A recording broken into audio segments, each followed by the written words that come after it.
Oh my god, Becky, look at her bun. It's like so big. She looks like one of those rap guys' girlfriends. Nobody understands those guys anyways. They only talk to her because she's like a bunhead. I mean, her bun, it's just so big. I can't believe it's so round. It's like out there. So yeah, not really. I just had to do that play on words because that was so funny. Anyways, I'm going to show you guys how to do a giant bun, which goes great for fall time in scarves and big dangly earrings. You can start with blown out hair or second day hair or third day hair, which is great for when you want to go into another style, but your hair is greasy. So what you want to do is start with your hair down and then brush everything up into a very high ponytail. Using a soft brush is going to work best because you can really make sure that everything is smoothed out and not all bumpy and crazy looking. So I'm going to smooth out all of my hair using a soft brush in one hand and then holding my ponytail in the other hand. That way I can just make sure that I'm brushing it out really nice and neatly and it's looking how I want it to.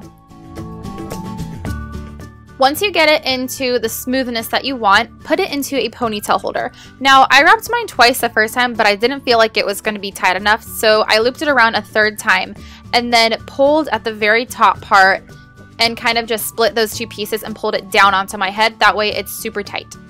Here's where things get a little bit crazy. Taking out sections from your ponytail, you're gonna start to back comb or tease all of your hair. So I like to use a bigger soft brush just because I have quite a bit of hair on my ends and going through with a little teasing comb can take quite a while. So I'm gonna go in with sections and just really make sure that I give this a lot of back combing.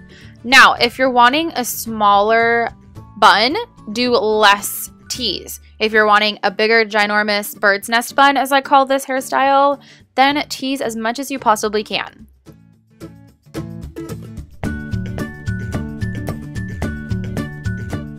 Up this last strand, you can see that I'm going to leave a little bit out. That way I can just brush it around to make sure that it's not too messy, so I have a little bit of smoothness.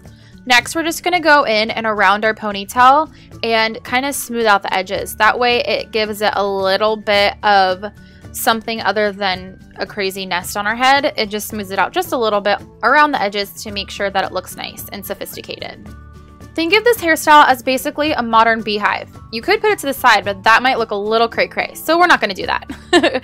Next, I'm going to figure out which side my hair goes best to. So I'm going to be pulling my hair around to the right side of my head.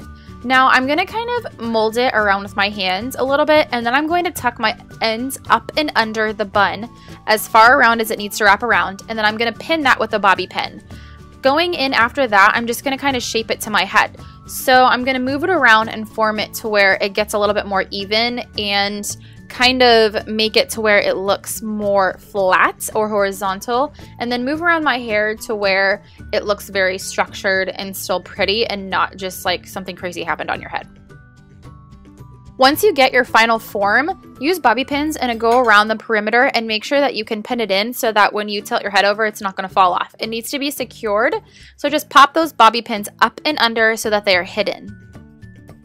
Then using a either teasing comb or a soft brush or something, you can go in and kind of smooth out your little bun on top. And I like to use this pick on the end of my teasing comb and then hairspray. That way I can keep it in the place that I want and kind of smooth it out a little bit, tuck any flyaways away that I need to. Flyaways away, that's hilarious.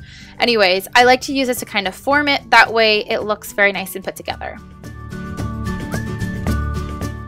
Then last but not least, if you're crazy about the little flyaways around your hairline and on the sides, just use your comb and push these back and hairspray it up and out of the way. That way it stays up and takes care of that so it's nice and smooth on the actual base of your head. What you need to do is hairspray it a good bit and you are completely finished with your hairstyle.